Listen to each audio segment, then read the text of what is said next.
দক্ষিণ ত্রিপুরার জোলাইবাড়ির পশ্চিম পিলাক দ্বাদশ শ্রেণী বিদ্যালয়ে 7 ছাত্রকে মারধরের অভিযোগকে কেন্দ্র করে সোমবার উত্তেজনা ছড়ায়। অভিভাবকদের অভিযোগ, বিদ্যালয়ের শিক্ষিকা কৃষ্ণা মজুমদার ও ক্লার্ক কৃষ্ণ লোধ ছাত্রদের শারীরিকভাবে হেনস্থা করেন, এতে কয়েকজন আহত হয়ে জোলাইবাড়ি সামাজিক স্বাস্থ্যকেন্দ্রে চিকিৎসা নেয়।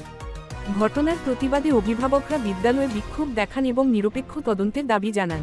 এদিকে সংবাদ সংগ্রহে গিয়ে এক সাংবাদিক হেনস্থা ও মোবাইল ছিনতাইয়ের অভিযোগও উঠেছে কয়েকজনের বিরুদ্ধে।